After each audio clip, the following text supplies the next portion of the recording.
Hi, and welcome to another episode of NXIVM on Trial, a Times Union podcast about the strange case of the purported self-help organization known as NXIVM. I'm Times Union Editor-in-Chief Casey Seiler, and I'm happy once again to be joined by our criminal justice reporter, Rob Gavin. Rob, how you doing? Doing good. Always good to be here. So you were down in Brooklyn, of course, last week in July, for the sentencing of Lauren Salzman, who was a former NXIVM insider, very close to Keith Raniere, the man known within NXIVM as Vanguard, and by far the biggest malefactor in the NXIVM prosecution. Lauren Salzman, however, walked out of that courtroom having received no prison time. Can you give us a little bit of background on who Lauren Salzman is, who she was to the prosecution, and why she walked out without any prison time? Yeah, so Lauren Salzman is the daughter of Nancy Salzman, the NXIVM co-founder.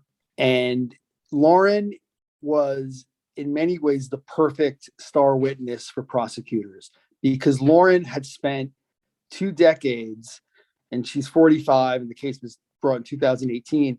So at that point, half her life in NXIVM executive success programs. And she was someone who could walk prosecutors through the world of NXIVM and not only give them information that they had heard and confirm it, but Lauren was also able to give them information they did not know. Lauren Salzman was not only someone who was on the executive side of NXIVM, as far as, she was the director of education. So she was a NXIVM executive, but Lauren was also a first-line master in DOS.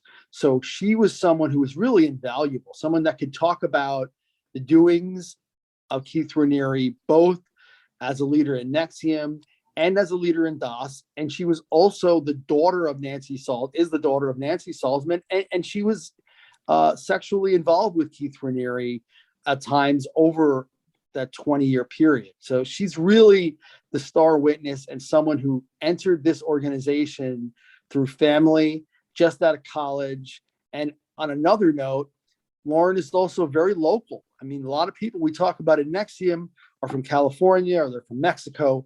Lauren is a 1994 graduate of Shen High School. So she's someone who she's very local, right from Clifton Park, and someone who was absolutely central to the government's case. And she delivered on all cylinders for the feds. And I'm not surprised. I don't think anyone should have been surprised that this was the sentence, because when you deliver for the feds, they will give you what they call a 5K ladder, a leniency. And the judge clearly was moved by Lauren's testimony, by her cooperation, and her changes in her life to where she's now working with dogs.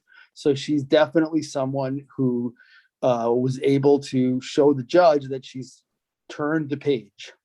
What was the scene like in the courtroom in terms of the victims of NXIVM and the victims of DOS, the organization, the secret sex cult, if you will, within the larger organization? I know that several victims of NXIVM spoke. Were those victims satisfied with what the judge said was a story of at least limited redemption for Lauren Salzman? I think if you were to speak to the victims in NXIVM, I think the majority of them would tell you, are they thrilled that Lauren Salzman got no jail time? They're probably not all thrilled about it, but I don't think any of them have a problem with it, and I think they understand it. The 2 victims who spoke, to give a little picture of the scene here, were Evie Navarez, who was a high-ranking member of NXIVM, was a member of the organization for 2 decades, and was a victim of Keith Raniere and NXIVM, forced labor, among other victimizations there. And Evie Navarez gave a very powerful speech to Lauren about how she had been her best friend and they were very close. And she describes her as now someone who, had betrayed her trust and someone who had never apologized. And at one point she said that she felt she was kind of like a hostage negotiator, and that she said that she basically was someone brought in to reason with her for Raniere. This is someone who, in her view, could have stopped her forced labor and did not. So there was a lot of emotion there. And she was speaking on a pre-recorded audio.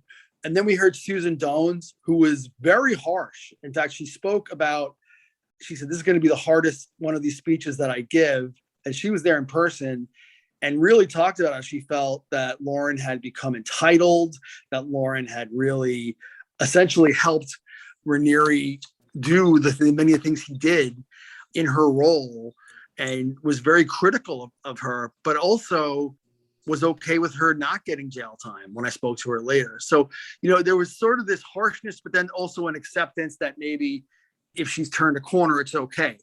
Here's where it got a little bit even more interesting, is that over to my left in court, there was a woman who did not speak in court.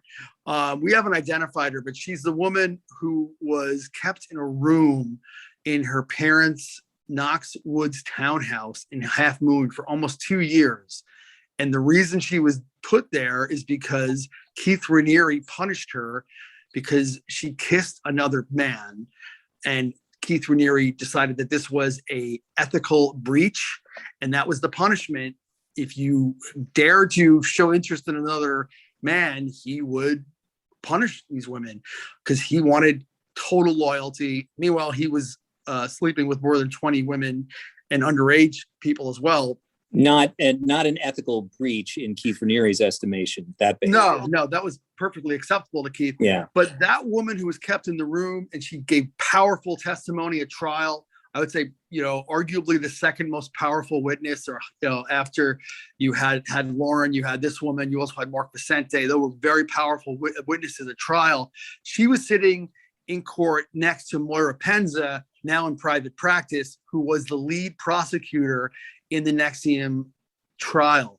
And you had a number of other people in court who were family, support, friends of different people in the case in court.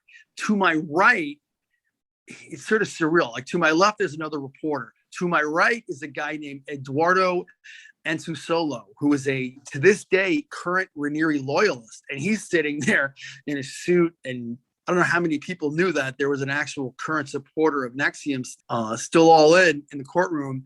And then in front of me, you had Lauren's father. He was there, I believe, with his wife and other family members and supporters of Lauren. At the end of court, when the sentence was there, Lauren gave hugs to her family, and she gave hugs to the prosecutors, and she seemed very relieved. It was a pretty packed courtroom, was a pretty emotional courtroom. Lauren made it clear in her that she spoke for a while. This was not one of these situations where a defendant is sentenced and the person just says a couple of words. Lauren spoke for a good while, and she had also written a letter earlier to the judge. So, and she apologized to both Susan Dones and Evie Navarez. It was I would say, very emotional atmosphere. You noted in your Law Beat column that appeared just a couple of days after the sentencing that her contrition aside, her lawyers made the case in one of their recent filings that she has effectively, suffered a great deal as a result of being prosecuted and pleading guilty to these federal charges, but that she had also been subjected to hit pieces that labeled her as a member of a sex cult, as her lawyers put it, and that essentially was a form of punishment that she had already been subjected to. It is true, when people do bad things and when those bad things are reported, it no doubt is not very agreeable to be in the news. But at the same time, we are talking about serious crimes and having been part of an organization that victimized women for a good long time. As far as their comments, and they had written that, they said, though Lauren was not charged with or convicted of any sex-related offenses, she has faced a social stigma because of the extensive media attention garnered by NXIVM that labeled her a member of a sex cult.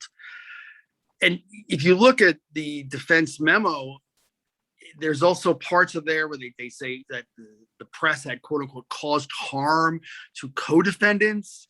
I mean, I found this, given the history of the case in NXIVM, which we all know came to light only after reporting. We had the New York Times article, obviously, on the branding, and the Times Union had written for years about NXIVM. There was also a lot of other just reporting out there for years of some other people who were in there. The thing I found ironic about this is the press and these reporters who had done such a good job over the years of exposing NXIVM were on Keith Raniere's enemies list. So here we have Lauren Salzman, who really looks, by all accounts, has turned herself around and is no longer doing anything NXIVM-like, and yet her attorneys are still like pushing this, hey, the press is making a big deal about this. And what I found really interesting is that the judge said in his comments Wednesday at the sentencing, the judge used the term NXIVM sex cult. And, I'll be honest, it's not a term I've used all that much. I mean, I think it's a term I'm sure I may have used it once or twice. I'm sure some people have used it across the media. But Lauren Salzman was a member of DOS. She was a first-line master in DOS. We had a California salesman who sold bondage devices at this trial. There were parts of this trial where I think a lot of jaws were dropping. It is a reminder that within an organization like this, the line between perpetrator, victim, and accomplice, I guess that would be two lines, can be rather blurry at times. In other words, a lot of the women, Lauren Salzman included, who were victimized within this organization also turned out to be victimizers as well. Same for Allison Mack. But you mentioned the judge's comments. I want to also draw attention to the judge's remarks that it was, quote, not comprehensible to this court, unquote, that the case was tried in Brooklyn, which is the Eastern District of New York in terms of your U.S. attorneys and federal justice, as opposed to the Northern District that includes the Capital Regional and a large swath of upstate, even though the judge said state and federal authorities here in Albany were aware of what he referred to as illegality and abuses. Judge Garaufis, Nicholas Garaufis, went on to say, how in the world this went on for so many years in Albany, New York, and its environs will forever be a sad mystery to this court. And to the point made by Lauren Salzman's attorneys, look, the reason why the Times Union wrote stories about NXIVM for years, in part, is because no one, or virtually no one in law enforcement, did anything about NXIVM. In other words, we would have stopped writing stories about NXIVM if anybody had done their job in terms of law enforcement. And I'm talking about people at the state and federal level that might have brought this organization to justice a little bit earlier and headed off the considerable suffering experienced by the women who were victimized by NXIVM on down through the years, Lauren Salzman included. So I guess I'm sorry if I'm getting on a bit of a soapbox there, but the notion that the media is to blame for victimizing anybody sticks in my craw just a little bit. So. No, I mean, it's really kind of amazing. And when you mentioned the lack of action in the Northern District, we did a story several months ago where Sarah Edmondson told us she went to the FBI in Albany, told them women were going to be, told them the address, the time, there's going to be brandings at this place, and nothing happened. And that's not the only story of that. There's cases involving several other past members of NXIVM where they really put themselves on the line and then nothing happened. And, what we've said before, and I think it's really scary, is you look at the Secrets of NXIVM series, which the TU did, 2012, and I think anybody who looked at that series would think, oh, wow, well, there's probably going to be some sort of law enforcement action after this, or wow, you couldn't imagine that this is not going to be answered up. And as we all know, NXIVM just got more emboldened. The only way to say it is they got worse. You had Das, you had Raniere just dug in, and it's like maybe he felt, well, look, nothing's happened to me now. I'm just going to continue to push it. And he had really no reason to believe that he would be stopped based on 2 decades of inaction. And that's not something I think law enforcement in the Albany area necessarily wants to hear. I don't think they necessarily like that. They may say they didn't know about this or they didn't know about that. It's pretty clear what was out there for years and years and years. And the fact is nothing happened. And obviously now we look back, and I think for the judge to make those comments says a lot. I think the fact that we've said it, I think many people who've covered the case have said it, observers have said it, but this is now a federal judge saying it.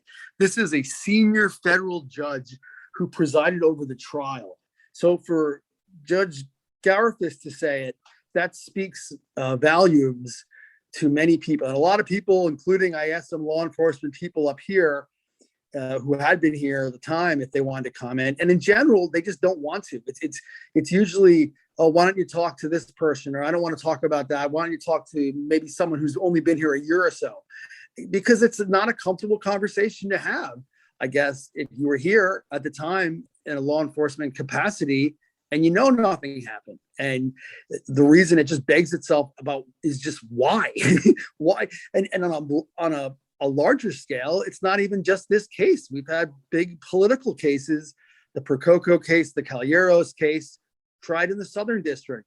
So, I mean, obviously, the Northern District of New York is where this case took place, other than the reasons why it was in Brooklyn. And if anybody is wondering why it was in Brooklyn, how it could be in Brooklyn, it's the fact that there were planes involved in the crimes of NXIVM that flew into JFK, which is in Queens, which is in the Eastern District, and DAS operated in Brooklyn, as well as Albany.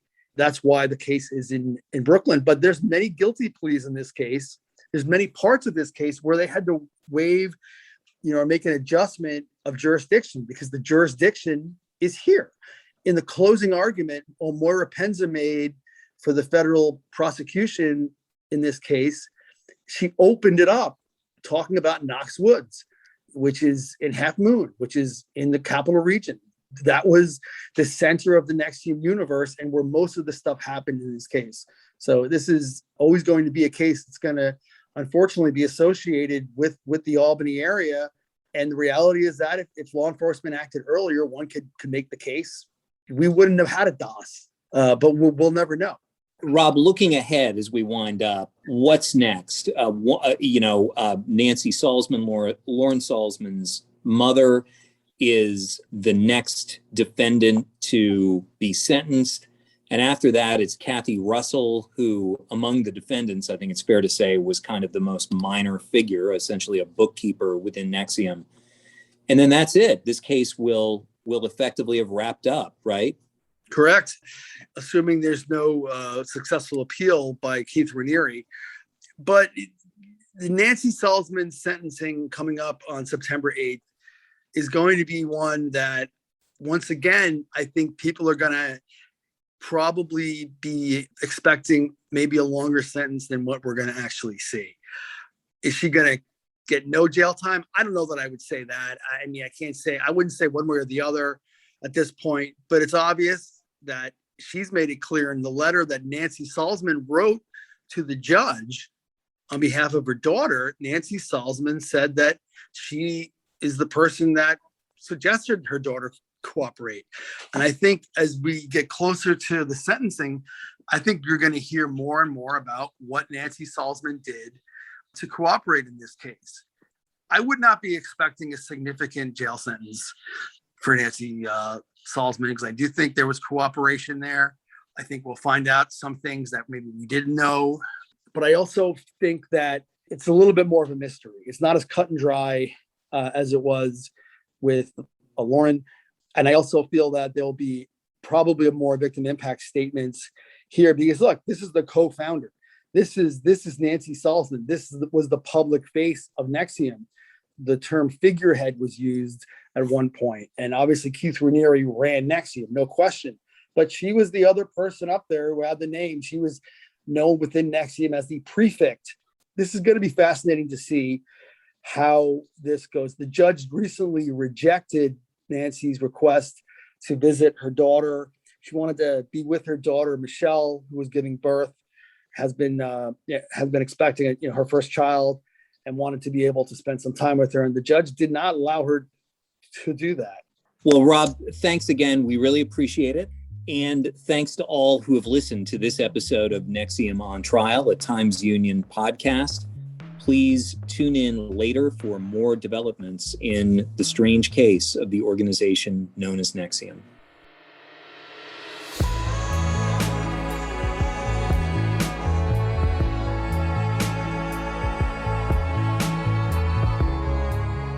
Please remember that the Times Union's journalism is supported by its subscribers.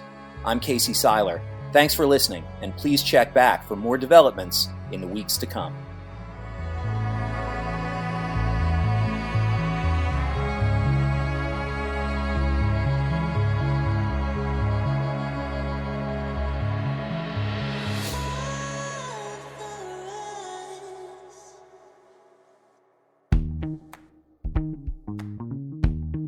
If you're enjoying NXIVM on Trial, be sure to check out its sister podcast, The Eagle. I'm Jessica Marshall, host of The Eagle. Each week, we'll take a look inside the newsroom at the Times Union, the Capital Region's oldest and largest newspaper. We'll discuss the week's top stories, and we'll talk to the award-winning reporters who write them. Listen at timesunion.com or wherever you get your podcasts.